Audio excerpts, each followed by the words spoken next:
Hello, so this is the July 27th, 2021 presentation, St. John's Boy Bandit of 1914 by Greg Marquis. I'm introducing myself. I usually host these online talks for the New Brunswick Historical Society, but tonight I'm also the speaker.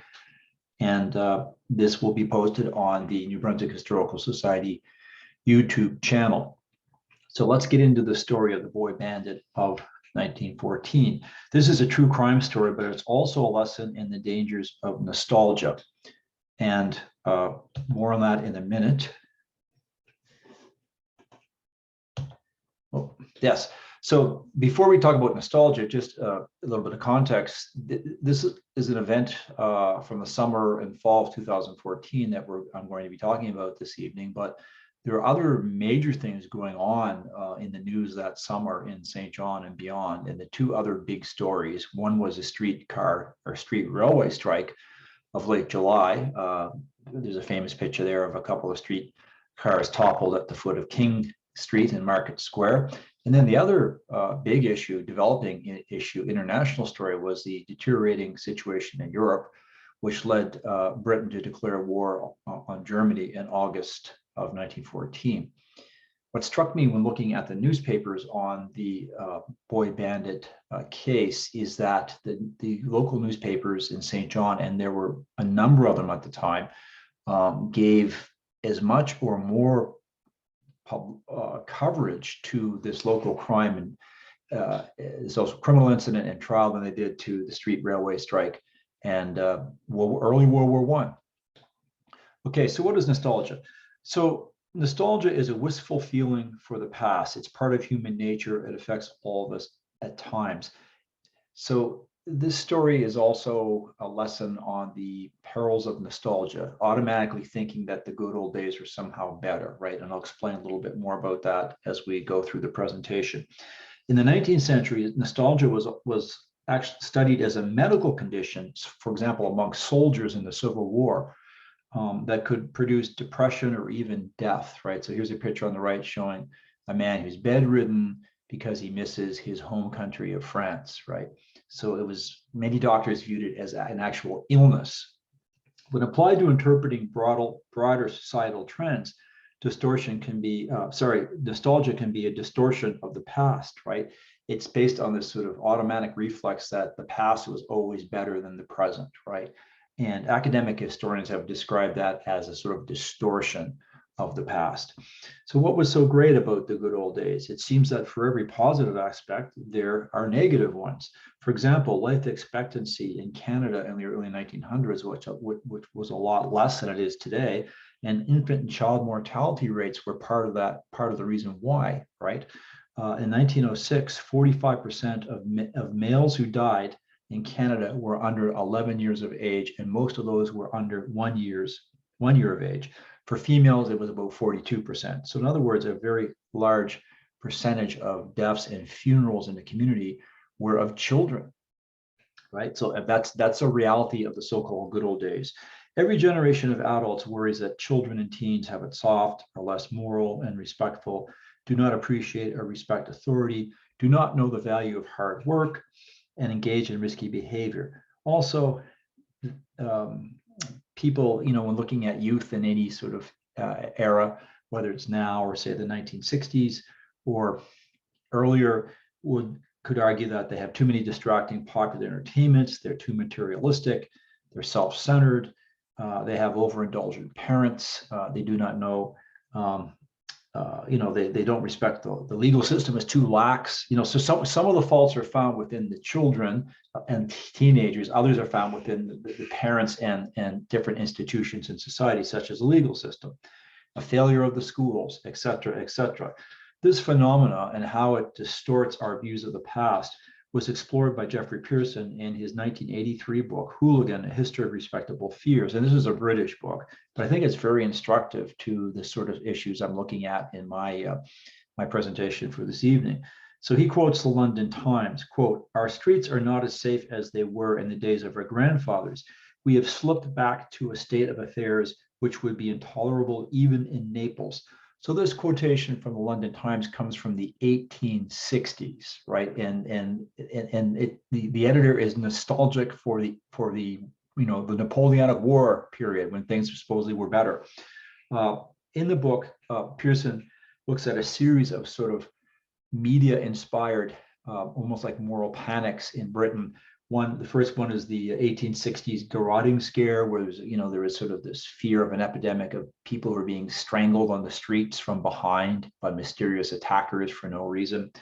But then in the 1890s, there's a lot of discussion and fear of so-called hooligans, young men who wore cloth caps, white scarves, and flared trousers, and engaged in criminal activity. 1920s, there were fears of gangs who carry razors, right? In the 1950s, there was a lot of negative commentary on the so-called teddy boys for carrying flick knives and switchblades. And here on the right, you'll see a picture of three teddy boys. It looks like they're in an English pub or club. Later, there's concerns about mods and rockers, skinheads, punks, punk rockers, and so-called football hooligans. So in Britain, these intergenerational anxieties reflected larger concerns about the future of society.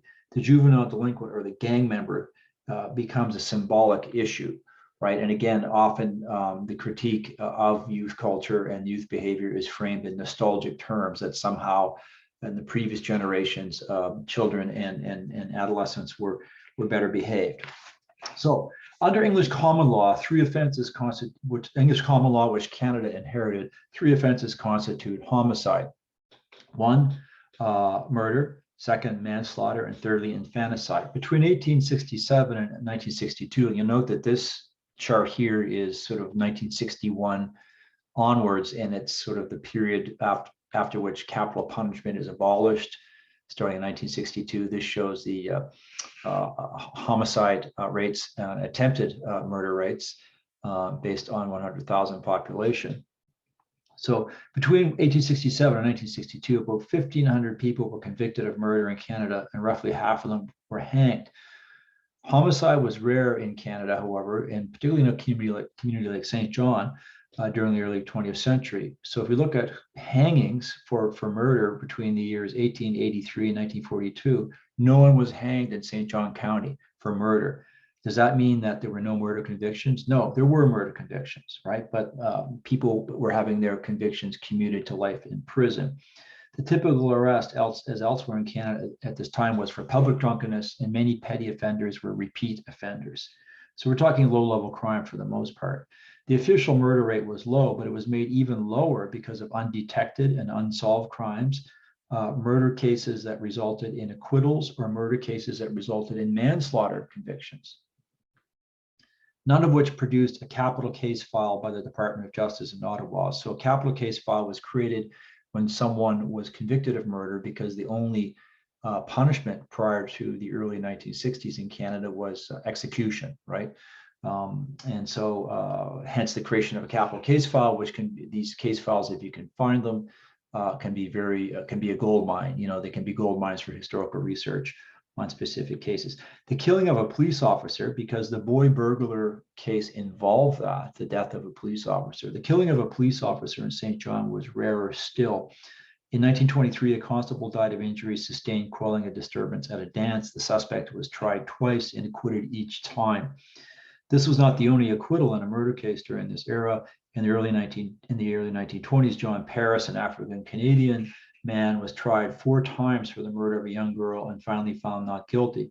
During the early 1940s, a woman was acquitted of murdering her infant daughter. Her married lover was not so fortunate. He was convicted and sentenced to be hanged, but the sentence was commuted to life in penitentiary. During World War II, 2 men would be hanged for murder in St. John. One sexually assaulted and killed a young woman that he knew. Another fatally shot a soldier on leave in front of his family at Christmas time, crime that deeply shocked the community. The case I am discussing today took place in St. John's East End, and this is a map of part of the East End from the 1875 atlas that you see online. Some of the streets are still there, others are gone because of urban renewal. And again, this is 1875. The East End, prior to amalgamation in 1967, was a largely working-class tenement district that stretched north from Courtney Bay. To the east was Simon's Parish, the western fringe of which was urbanized. The southern boundary was Union Street. Within the neighborhood, 4 streets laid out in angular fashion ran from west to east: Waterloo, Prince Edward, which was originally called Brussels, St. Patrick, Aaron, and St. David. They were bisected by 3 shorter streets. Along the shore of Courtney Bay ran a spur of the Intercolonial Railroad, later the CNR, which serviced the St. John Harbor. You can see the rail line there. The shore also was a site of a tannery and cotton mill. During the mid-1800s, nearby Marsh Creek had been the location of a number of prominent shipyards. By the late 19th century, other industrial employers, such as a Red Ball brewery, were nearby. The East End consisted of Prince and part of Wellington wards. The northern part of Wellington ward, anchored by Waterloo Street, contained the public hospital, which you can see there in the upper left, and eventually a Roman Catholic hospital, the Roman Catholic Cathedral, and a number of Catholic institutions, including 2 high schools. The area centered on Waterloo Street contained a population that was less blue collar than the zone closer to Courtney Bay. The southern end of Waterloo contained a number of grocery stores and other small businesses. It was an extension of a similar zone on nearby Union Street. And businesses and institutions on or near Waterloo, such as St. Mary's Anglican Church and Exmouth Street United Church, starting in the 1920s, served a wider clientele. The East End, despite its later reputation as a slum and a source of juvenile delinquency and other urban problems, was a neighborhood where people lived, worked, shopped, ran businesses, and attended school. It contained both a public and a separate school, and they also attended church. Florence Murray Nugent, who was born in 1911 and grew up on St. Patrick Street, recalled, "I was from a very poor family, but everybody I knew was poor." During the early 20th century, many Canadian communities discussed, studied, and sometimes acted on issues such as town planning, zoning, and housing. Prince Ward within the East End, one of the most congested areas of St. John, was a site of the city's first housing survey, initiated by the Board of Health and the Board of Trade in 1914. This effort was justified by progressive arguments that housing was not simply a social problem, but a public health issue and necessary for a community's prosperity. According to one report, residents of Brussels, Prince Edward Street, were suspicious of the survey as they feared that it would be used to justify rent increases. The report revealed that the 18.5 acres between Brussels and St. Patrick and Aaron Streets contained 243 dwelling houses with 591 separate apartments or flats. The surveyors found 2,591 occupants, 39% of whom were children under the age of 13. The typical building in the area was a poorly maintained wooden structure designed for one family, but now housing 2 or more. Many families lived in former barns or outbuildings, and many rooms had no windows and were poorly ventilated, and sanitary conveniences were overcrowded and outdated. The tenements were described, and again, I'm calling them tenements, but they were not large houses for the most part. The tenements were described as fire traps, and alleys and vacant lots contained rubbish and, quote, filth. Suburban living was beyond the means of, quote, the lowest wage earners and the very poor, end of quote, because of the cost of transportation. Rents were relatively modest in this section of the ward, and the ratio of 152 inhabitants per acre was moderate by big city standards. Although 1/3 of the neighborhood was deemed overcrowded, conditions were likely to deteriorate in the future, requiring more attention from the civic authorities. And this is what happened over time. Before and immediately after World War I, massive port and industrial development was planned for nearby Courtney Bay. We heard from Harold Wright a few months ago on this subject. You can see that his talk on our YouTube channel. But most of this development never materialized, but a bulk oil facility, a fertilizer plant, and a modern shipyard and dry dock for building and repairing steel-hauled vessels were established on the west side of the bay, beyond St. John city limits. The city's population grew slowly during the 20s and 30s, but wartime pressures after 1939 worsened the housing situation. A 1944 survey reported that 1/4 of the city's housing should be demolished, and almost another quarter was substandard. The 1946 St. John Master Plan, a blueprint for future slum clearance and urban renewal, depicted the East End below Waterloo Street as substandard in terms of housing stock, implying that it would have to be torn down. Starting in the 1950s, it became the site of the city's first modern urban renewal project, funded in part by the provincial federal governments. In the late 50s and early 60s, urban renewal removed a large part of the East End, St. Patrick Street, and its extension, Erin Street. Some public housing was provided on a new thoroughfare, Crown Street, but many residents were displaced. Others, taking advantage of post-war prosperity, had already departed from the neighborhood. In an industrial port city divided by wealth, ethnicity, and religion, the neighborhood in the progressive era was identified as a source of social problems. One account has described the East End as, quote, predominantly Irish, but this was not the case. It attracted non-British immigrants and Anglo-Celtic migrants from rural New Brunswick and a few Acadians. The former included a small, quote, Syrian community of Lebanese Christians. Although it contained a few businesses owned by Jews, for the most part, members of that community lived in other areas of the city. In 1901, the two wards consisted of just under 2,000 families. Prince had about 4,700 people, 22% of them were Catholic. Wellington ward contained about 4,500 people, with a similar proportion of them being Catholic. 10 years later, in 1911, the two wards constituted 23% of the city's population, and Catholics were now 40% of the population of the two wards. Almost a third of the population was classified as ethnically Irish. This included Protestants. Like other working class areas in the city in general, Prince Ward would become more Catholic over time. On the eve of World War I, Frank O'Leary was a 23-year-old special constable who had been a regular member of the St. John Police Force until being dismissed earlier in the summer. This is a drawing of the police station on King Street East, close to the courthouse and the county jail. And in the police station, there was also a police court. And I just noticed in the foreground, you can see an officer has someone by the collar, and he's marching him to the police lockup. According to the police chief, O'Leary had been in the habit of telling prisoners in the lockup to plead not guilty in court. Given the infighting and intrigue in the police department during those years, the real reason behind O'Leary's firing is unknown. O'Leary was the only surviving child of John O'Leary, a longshoreman, and his wife, who lived at 113 Britton Street in the Reeds Point area of the city's sort of Lower Cove area. We could call it the South End, but it's along the St. John Harbor, close to the harbor. The family was Roman Catholic and attended St. John the Baptist Church in the South End. Prior to joining the department in 1911, O'Leary had worked on a pilot boat. 9 months earlier, his young wife, Nellie Walsh, who was from the East End, had passed away.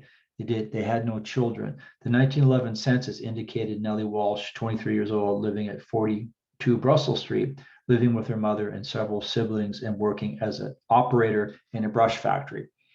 After being dismissed from the force, O'Leary was appointed a special constable by the Commissioner of Public Safety, to whom he reported directly. This was a highly unusual situation and indicated a serious problem within the city's police administration. Recently, St. John had adopted a commission form of government where elected commissioners ran certain departments.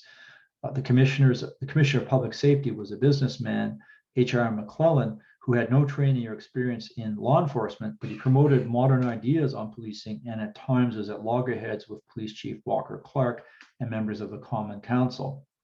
Concerns about the efficiency of the rank and file and Clark's leadership were given more urgency by the rowdy street railway strike and riot of July 1914, as detailed by Robert Badcock.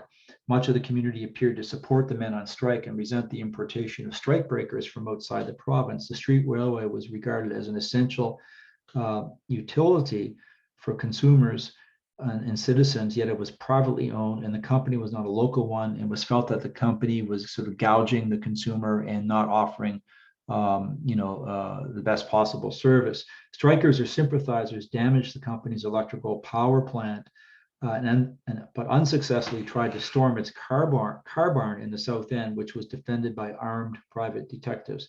They did succeed in overturning streetcars at the foot of King, and a large crowd, between 10 and 12,000 people, refused to disband after the mayor had read the Riot Act.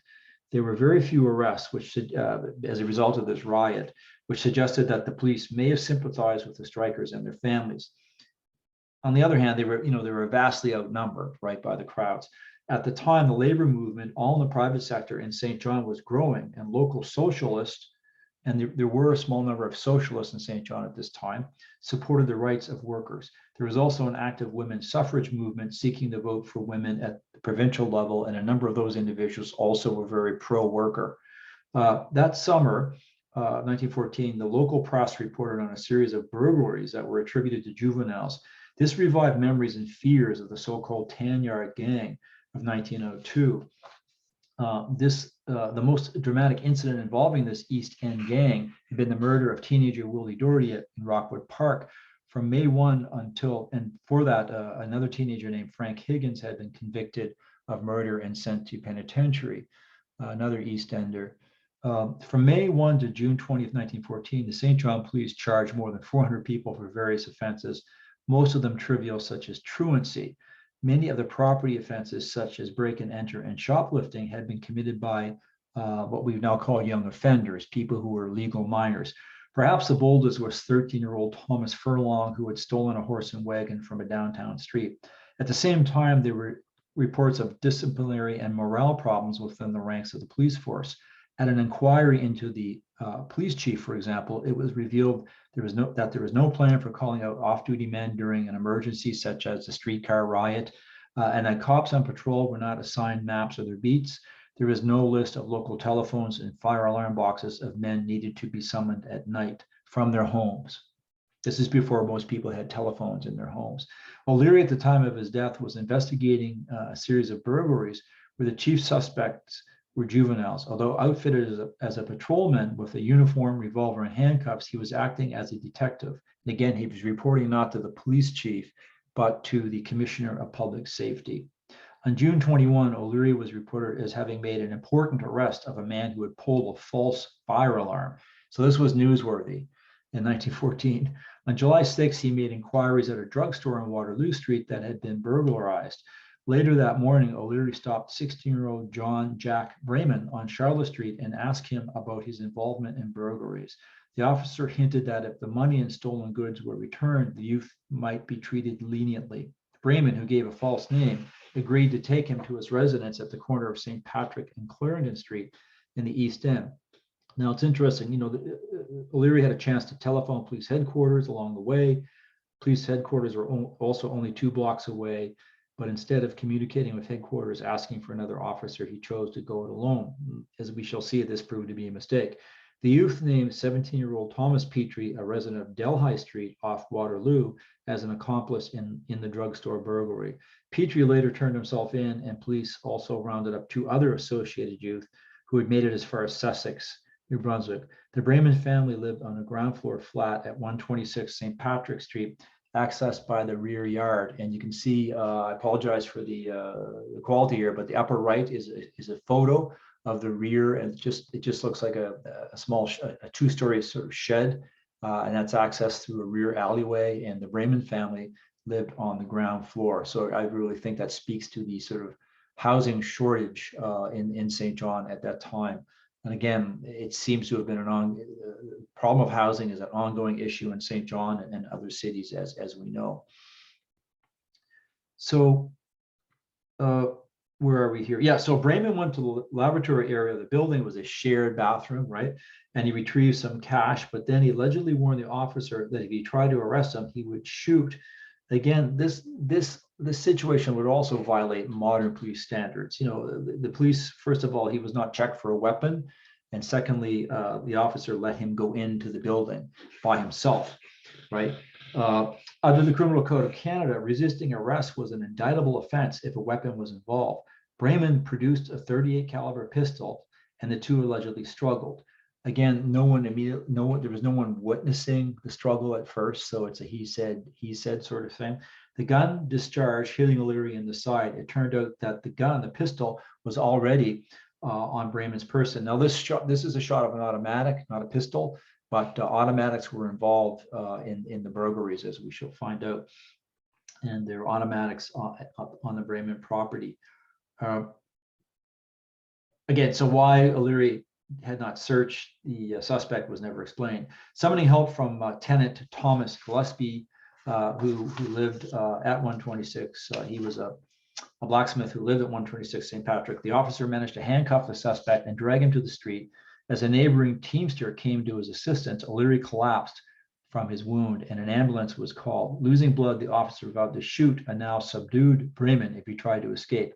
After Brayman was taken to the police lockup, a search of his residence uncovered 2 .32 caliber pistols, automatic pistols, and ammunition. All told, the police would recover 7 pistols and ammunition, as well as a sum of cash from the 4 youths in question. The guns and ammo had come from a break-in at a hardware store. The wounded officer was taken to the nearby General Hospital, where an X-ray indicated that the bullet had passed through his spleen and lodged against his spine near his heart. The immediate concern was internal bleeding. A deposition was taken in the presence, a sworn statement. Deposition was taken in the presence of Police Magistrate William Ritchie, who came to the hospital before the patient underwent surgery. This was in case he died. So this would become a dying declaration if he died, right? In the deposition, it described the circumstances and events of the incident from O'Leary's point of view. According to law, Brayman had to be present when this testimony was recorded. So he was brought from the police lockup to the hospital room where the deposition was being taken in case he wanted to challenge it. O'Leary explained that a second shot had missed him. That afternoon, Brayman was taken before the police court. You can see here this is a fire insurance map showing the courthouse lower left. It's still there. The jail, which is long gone, and then the police court and office upper left along King Street East, opposite the burial ground. So he was taken before Police Magistrate Ritchie and charged with 3 counts of break and enter and 1 of attempted murder because O'Leary was still alive. So it's attempted murder, right? It's attempted murder. At this point, the accused had no lawyer. When remanding Petrie, the alleged accomplice in burglaries, to jail, Ritchie warned police officers that they should arrest all, quote, suspicious characters at night and take the names of all parties connected to crimes. The press reported that Brayman explained that he would not have shot O'Leary if he had not attempted to make an arrest. Although they did not attend his first court appearance, the suspect's father, Thomas, and his wife, Belle Brayman, were captured by St. John's Standard photographer sitting in King Square in their formal clothes. So this picture is taken the afternoon after the incident. Thomas Brayman had been born in 1876, Belle Isle, Kings County, New Brunswick, and he was an Anglican. He worked at one of the city's cotton mills, perhaps the major cotton mill in the East End neighborhood on Courtney Bay. John was his only child, and John also worked in a mill at times. Arriving at the scene after the shooting, his residence, the elder Brayman was reportedly in great distress. The public, judging by the press coverage, was shocked by the crime, which fueled rumors that several youths in the St. Patrick Street area had revived the Tan Yard Gang, an allegation the police chief refuted. The Standard, which also published a photo of Brayman wearing a formal jacket and high collar while under arrest. You can see again upper left there, John Brayman, and Sergeant Scott described him as a daring young crook. And I took the title of this talk from a newspaper headline, "The Boy Bandit." I mean, it turned out that John Brayman was more the boy burglar than the boy bandit, but it was the incident with the officer, I guess, that inspired the headline writer here. His clothes were new. The clothes were new, having been purchased that morning, presumably with the proceeds of crime. O'Leary's treatment in the General Public Hospital and his medical condition were reported in great detail on a daily basis by the press, which stressed and there's O'Leary on the lower left, Constable Frank O'Leary, which stressed his strong constitution aided by, quote, clean habits. He was under the care of Dr. W.W. White. After more than a week of treatment, closely monitored by the public and press, O'Leary passed away. Coroner William F. Roberts, New Brunswick's future Minister of Health, I think I have a shot of him here, maybe. Yeah, there he is, Dr. Roberts. He's 1918, he's going to become the provincial Minister of Health, and he's going to battle with some success the influenza epidemic of the post-war period. Coroner Roberts convened an inquest to determine the cause of death. The coroner's jury determined, after hearing medical testimony, determined that O'Leary's death was caused by peritonitis, and the loss of blood caused by the bullet fired by Brayman. Now, peritonitis is an infection of the stomach wall, usually caused by an injury, such as a gunshot or a stabbing or an accident. At this time in history, it was associated with a very high mortality rate. By this point, Brayman did have a lawyer, Urban Sweeney, a Roman Catholic lawyer who boarded at St. David Street in the East End. I don't know much else about Sweeney. One juror at the coroner's inquest had asked a medical witness an important question. Was the peritonitis caused by the bullet or by the surgery? There are many cases on record where a person had been injured and later died as a result of the injuries, and the assailant then had been tried and convicted of murder, right? So that was a possibility here. Dr. White testified that in order to determine the nature of the patient's internal bleeding, he had, quote, opened up the stomach and inserted his presumably disinfected hands. Before the procedure, the patient's skin and surgical instruments had been disinfected. The bullet passed through the chest cavity and into the spleen. It was removed by Dr. T. Dunlop, who carried out the post-mortem. Whether the infection was related to the medical treatment, as we shall see, could be an important issue in the case, given its outcome at trial. The coroner's jury also blamed the fatality on, quote, the laxity of sentences given in our courts. Now, I'm not sure how that works. Maybe they were thinking that if there had been stronger sentences against burglary and that type of thing, Brayman and his colleagues would have been a deterrent against them taking up criminal activity. Thousands of men and women viewed the body of the deceased at the home of his parents in Reed's Point, and public officials and journalists praised his sense of duty and sacrifice. There's sermons, different churches, lots of editorials, letters to the editor, that type of thing. A large and elaborate funeral, which involved a procession from St. John the Baptist Church to St. John the Baptist Church, followed, and then from St. John the Baptist Church to the graveyard. It included the city cornet band, which at this time was sort of like the Catholic brass band in the city, which provided solemn music for the occasion. The funeral mass was conducted by Reverend W.F. Chapman. You can see again, it's kind of dark, but the upper right corner of the photograph is the St. John the Baptist Church, right? Which is now closed. After the service, a funeral procession, which included political and legal officials, passed by the county jail where Brayman was held and through part of the East End. The custom remained for decades after this of people walking in a funeral procession behind the hearse and others lining up to view it. Perhaps you've seen photos of the 1940 funeral procession of the champion speed skater Charles Gorman in St. John, where there's a motorized hearse but there's people walking behind it. As it passed the Catholic Church on Waterloo, there's St. John the Baptist and the cathedral.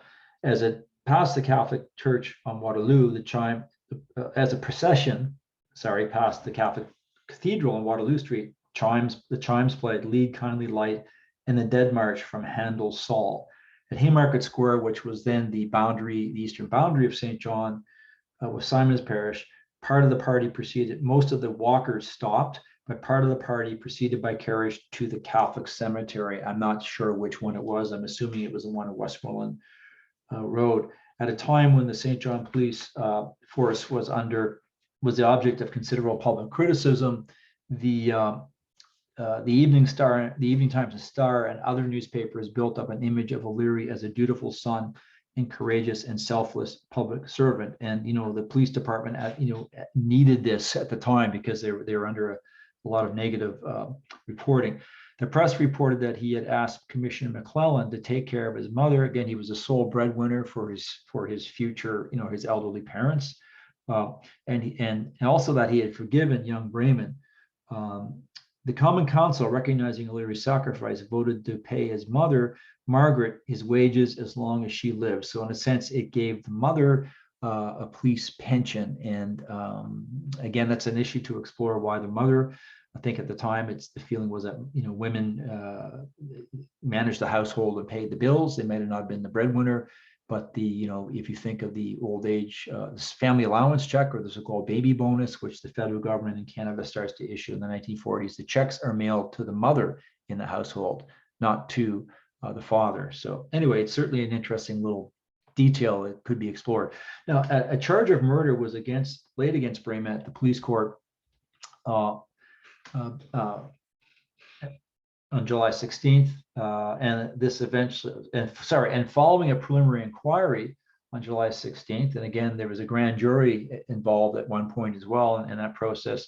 The grand jury indicted the youth to be tried for murder on July 16th. The initial hearing had taken place in the guard room of the police building because the police court itself was being repaired.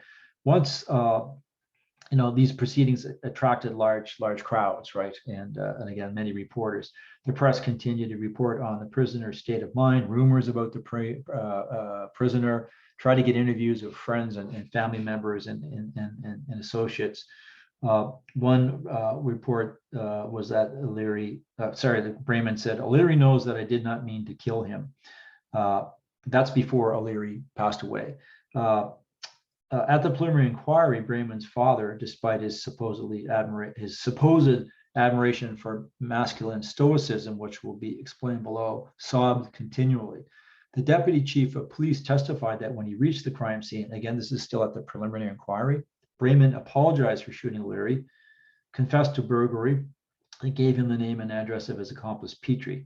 There was a separate preliminary inquiry on the burglary charges for Brayman, Petrie, and two accomplices, and guns and ammunition and other stolen property that was seized were presented in court as exhibits.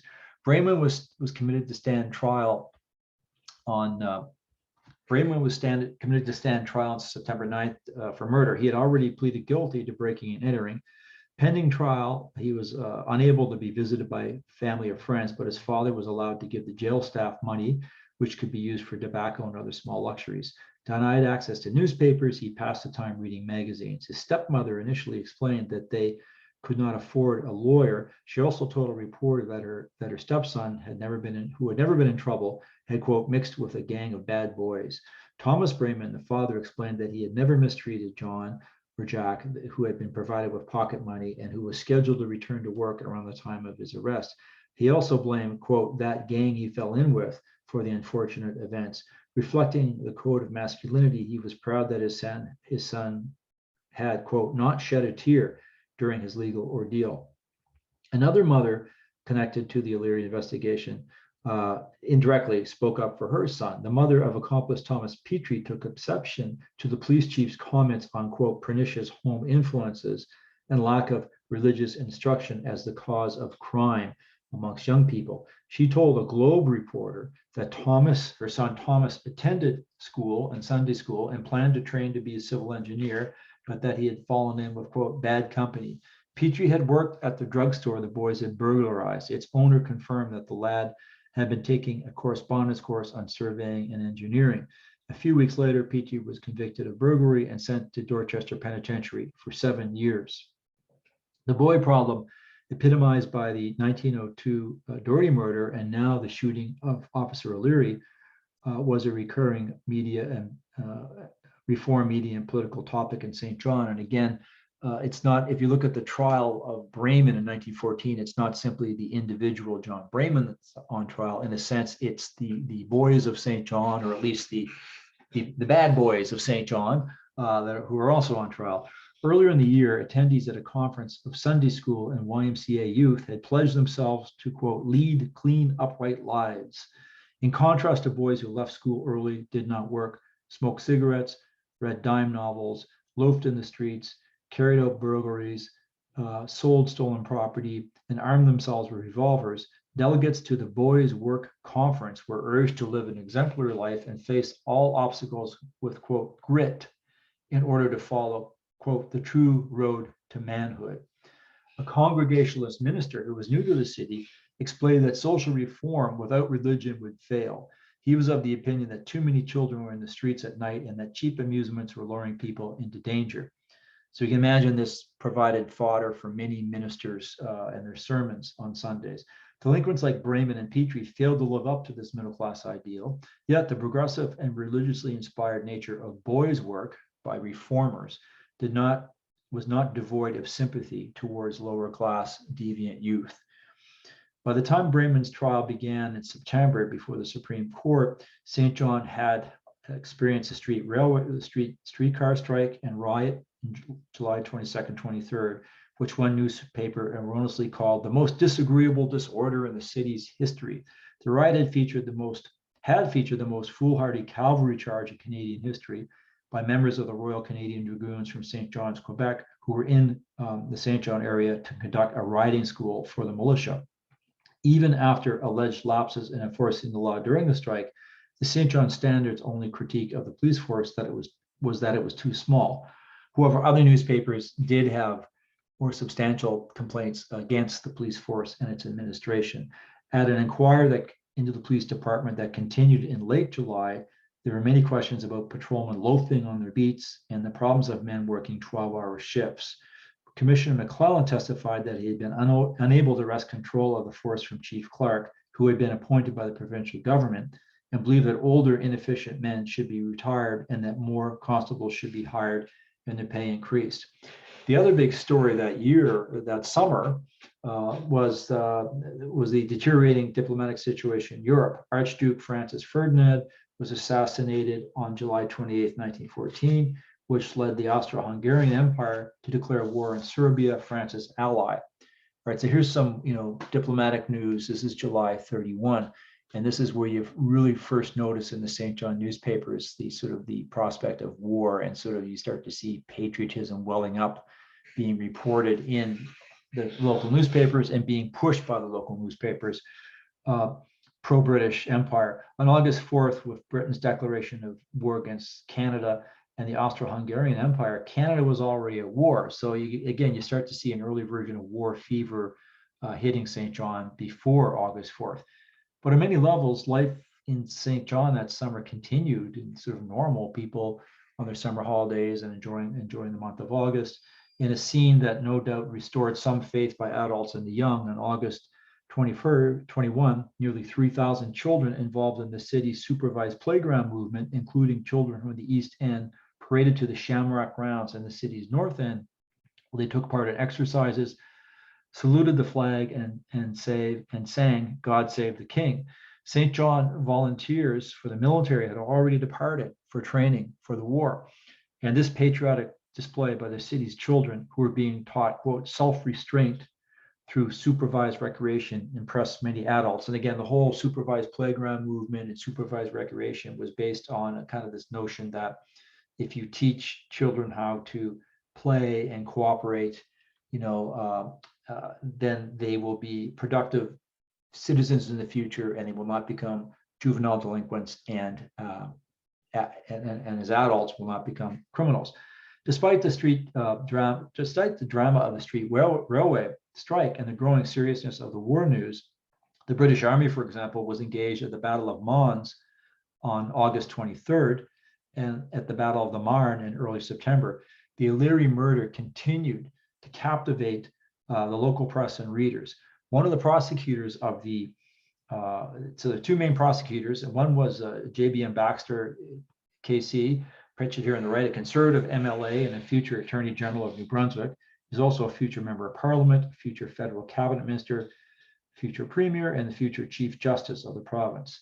The other prosecutor was the current Attorney General, George Johnson Clark, a Charlotte County lawyer and former Speaker of the House, who later in the year would become premier. So I think when Johnson became premier, then Baxter became Attorney General. So these are legal heavy hitters who are prosecuting the 16-year-old boy for murder in 1914.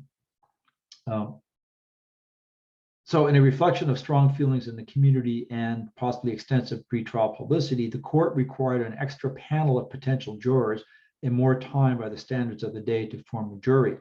The defense managed to exclude 17 potential jurors, and the Crown managed to exclude 4. Again, these numbers don't seem high by our standards, but they were reported to be high by the standards of the day. And it took a little bit extra, a little bit more time to impanel a jury because of the controversial nature and the publicity surrounding the case, perhaps.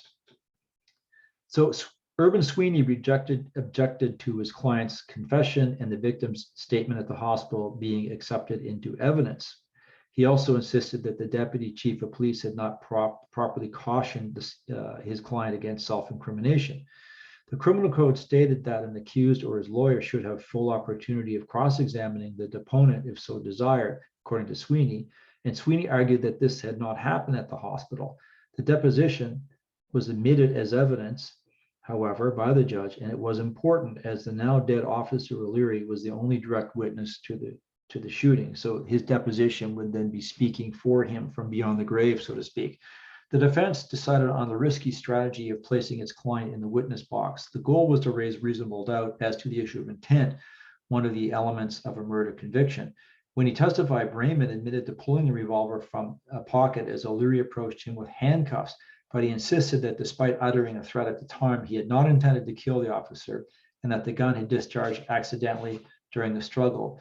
He claimed that the gun had been half cocked and that he had an injured hand or an injured finger.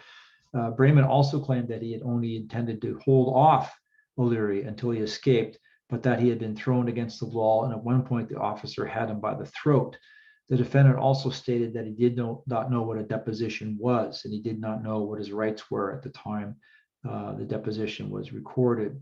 At one point, Brayman's stepmother, Belle, had to be removed from court as she was too upset.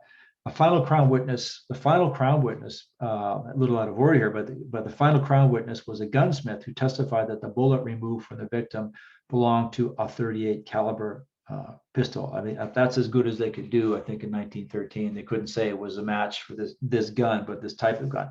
In his 90-minute closing argument, Sweeney spoke of the negative environment, meaning of the neighborhood, not the parents, the negative environment in which the defendant had been raised, and criticized the lack of censorship of motion pictures, which were depicting images of crime, immorality, and violence. And again, this is a photo of the gem, which I think was on Waterloo Street, right? And this is a movie of the time, The Avenging Conscience, from 1914-15 by D.W. Griffiths. So the defense was resorting to a common argument of middle-aged people, moral reformers, clergymen, and newspaper editors that popular culture and commercial leisure were undermining respect for authority amongst the young, and sort of we would now say that it was desensitizing them, right? That's what we say about violent video games now. The St. John Standard defended the city's movie houses, arguing that if Brayman and his companions had spent more time in watching films and less time lounging on street corners and breaking into stores, they would have stayed out of trouble. Sweeney also attacked the police for fighting amongst themselves. As noted, the department was under scrutiny for various allegations of impropriety. So I'm not sure what he was trying to do there. Maybe he's just trying to question the credibility of the police. In his final argument, which took more than 3 hours, Attorney General Clark, the prosecutor, asked the jury to remember the old mother robbed of the love and support of her only boy. So this was not just a talking point. I mean, as I mentioned earlier, there was, elderly parents depended on their sons and daughters to support them in their older years. And if you only had one son and he's taken from you, you basically, you're facing a very, very tough, unless you have independent wealth, a very tough, elderly years. A verdict of murder meant an automatic death sentence, although Brayman's odds of a commutation would have been high. Between 1867 and 1976, 1,481 people were sentenced to death in Canada. Of these, 697 men and 13 women were hanged. The federal government tended to, and that's who did the commuting. It was literally the federal cabinet on advice of officials in the Department of Justice, based on those capital case files, right? So the federal government tended to commute the sentences of young convicted murderers to life in prison, although not in every case. In 1910, for example, 17-year-old Robert Henderson was executed for the murder of an elderly woman in Ontario. So he was only a year older than John Brayman. Justice Crocker, in his instructions to the jury, who's a trial judge, explained that if they found that there was no evidence of intent to kill, then the verdict would be manslaughter. He did not instruct on not guilty. And I guess that's because, Raymond admitted to struggling with the officer and the gun going off. The jury deliberated for less than 4 hours, with one reporter speculating that it was possibly split. In the end, it opted for manslaughter. So it's not an acquittal, but it's manslaughter, possibly because it was not clear how the victim had died. This point was not raised in the final arguments and was brushed aside in the judge's summation. What I mean there is that getting back to the issue of what caused the infection, right? The jury appeared to have believed Brayman's account of the incident. At sentencing, the judge mentioned that there was evidence of Brayman having an injured finger when he had gripped the gun, which could support the accidental discharge theory. On the other hand, Brayman's use of a pistol to resist a lawful arrest had been daring and bold. And again, if you go back to the summary of the trial here at the very bottom, at sentencing, the judge said to Brayman, you had the most narrow escape from the gallows any man ever had. The editor of the Evening Times Star was both surprised and disappointed by this verdict and speculated that this view would be common in the community. The accused, after all, had admitted to pointing a revolver at an officer trying to make an arrest. The editor also deplored the attendance in court of young men who were attracted by the trial's sensationalism. Brayman was sentenced to 20 years in penitentiary, which meant that he would be released in 1934 when he was 36 years old. This did not appear to be a source of comfort to his there's Dorchester, and there's a tailor shop in Dorchester, right? This did not appear to be a source of comfort to his stepmother. In 1914, the press reported that Belle Brayman, then living with her mother, not her husband, had grown despondent and attempted suicide by swallowing carbolic acid, a common household cleaning product. And just as a side note, I found many press accounts in the 1890s, the early 1900s, on suicide and attempted suicides and accidental poisonings with this substance. Eventually, it was placed under tighter controls, but it seemed to be almost like the preferred method of suicide, particularly for women. So again, I'm sure there's an historian looking at this subject, but it's something that you will see if you go through the newspapers from this day. So he sent to Dorchester. Brayman, although sent to penitentiary as a teen, was unlikely to serve his full sentence if he behaved. This is in contrast to Frank Higgins, the East End youth convicted in 1902 of killing Wooly Doherty. In most cases, youthful offenders under a sentence of manslaughter were released early upon good behavior. There was no national parole board until 1959, so the mechanism for early release was ticket of leave, administered by the remission branch of the Federal Department of Justice. Brayman appears to have been released in the early 1920s, serving less than half his sentence. So I can only infer, because of what he did after he was released, that Brayman was trained in the tailor shop at Dorchester, right? So here's a shot of the tailor shop in Dorchester. Work assignments, they might have been sewing uniforms for the federal government or something. Some of these people are quite young, and this is a shot from 1925. So it's a reasonable inference that Brayman picked up his tailoring skills in the workshop here in Dorchester. So we know he's released. I have not found an official file from sort of federal corrections, but based on other cases, early release usually happened if the family and prominent persons in the community persisted in seeking a convict's early release. So if you had like a local MLA, local member of parliament, and also if the trial judge in the original trial was sympathetic towards the offender and felt that they had, learned their lesson, had done good time, and would not be a risk to society. So the one common argument in this era, which I've already mentioned, which had some validity, was that aging parents needed able-bodied children to look after them in their advanced years. So what applied to O'Leary's family also applied to Brayman's family. Canada had no legal system of old age pensions until the late 1920s, and they were neither guaranteed nor generous. This was a reason why O'Leary's mother had been awarded a police pension. So we're moving now into the post-release period. And I think what's very striking about Brayman, and it might have been because of his age, it might have been because of the circumstances of the crime, the fact that it was a manslaughter case and not a murder. But for whatever the reason is, this seems to be a success story when he comes out into the community. He's not treated as an outcast. He doesn't suffer economically, or it's hard to tell if he suffered socially, but from the limited information we've gleaned so far, he appears to have reintegrated successfully into the community. This is in contrast with many individuals who served time in federal prisons who had a difficult time adjusting to straight life, whether it's back in the 1920s or even now.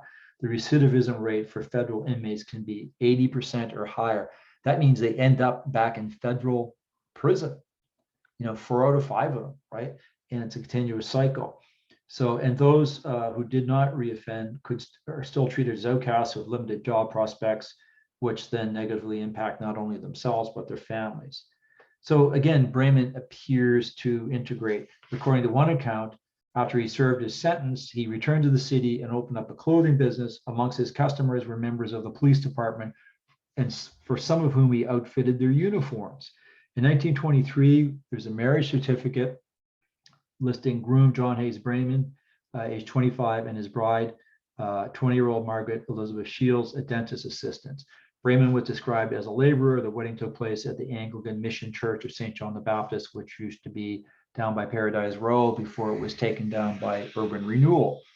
The 1924 city directory listed Brayman as the manager of the valet pressing service located on Main Street in the city's North End. That was back in the period when the North End had when Main Street in the North End had many small businesses. 5 years later, he was a tailor at Tip Top Tailors on Charlotte Street near King Square. For part of this time, he lived in Bellevue Avenue in Simon's Parish, East St. John, close to Stella Maris Church, that area. For a number of years, he was a tailor at the American Tailoring Company on Main Street in the North End. The 1945 directory listed Brayman as manager of Tip Top Tailors and living in Elliott Road. Now, Tip Top Tailors is a national brand. They had outlets in pretty well every major Canadian town and city, and they had a huge production plant in Toronto. It was a huge building. It's a national brand. They had ads. I didn't have time to find a St. John ad, so here's one from a Vancouver paper showing stylish, trench coats here in, I think, the late 30s. So I think, Tip Top Tailors would be a major clothing concern. He lived in Elliott Row, a respectable working class or lower middle class area close to the East End, just off King Street East. But in the 1940s, one of his two sons, Brayman and his wife had a daughter and two twin sons. One of the sons, John Richard, followed his father into the clothing business. In 1947, when working at Kelps in St. John on King Square, son John Richard married fellow worker Jenny Elizabeth Shannon. The groom was listed as living at 25 Elliott Row, the same residence as his parents.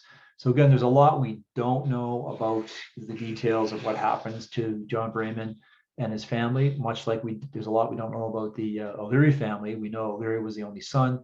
He left no child or wife behind.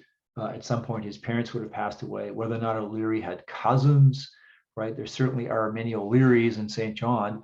It'd be interesting to find out if there's any family memories or lore of this happening to their ancestor or relative. Brayman's father passed away in 1930. And here's a picture of courtesy of Ancestry, a picture of the adult John Jack Brayman, who passed away only in 1984. His wife Margaret passed away in the mid 1960s. So on the surface, the story of John Brayman is one of rehabilitation and apparent redemption, but there are many gaps in the stories.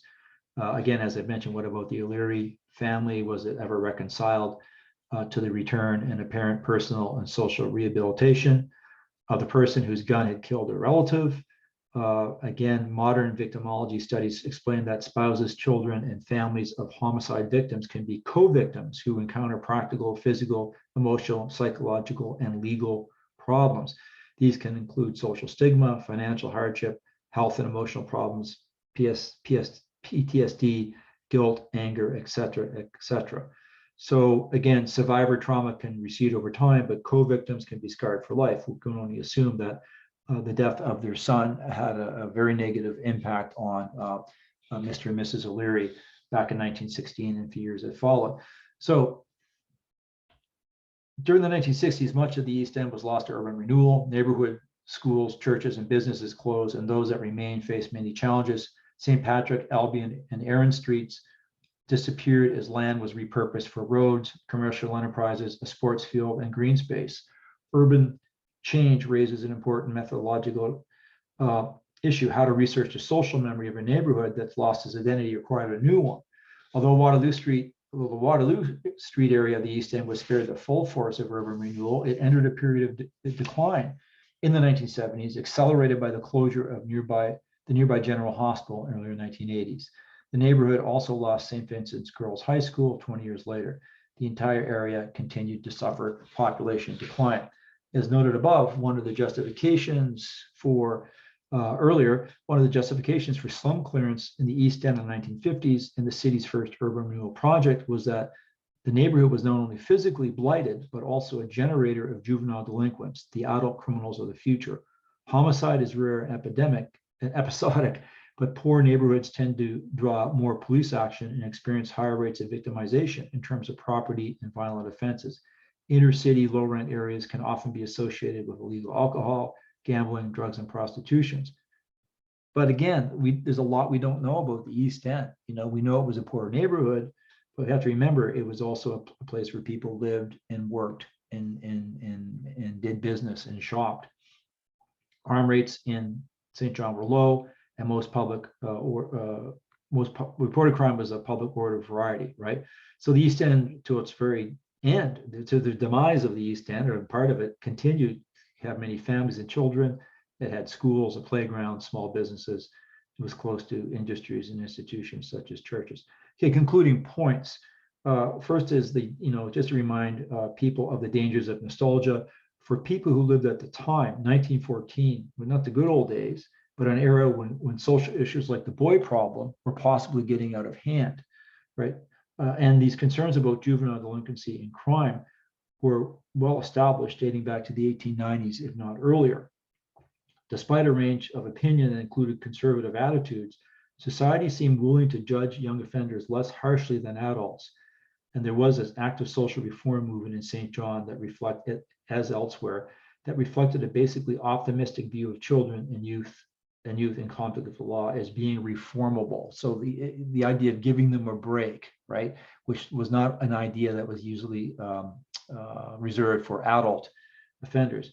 John Brayman appeared to benefit from this optimistic viewpoint, even though his early life in crime had resulted in the death of a young police officer, an officer who was only 7 years older than he was.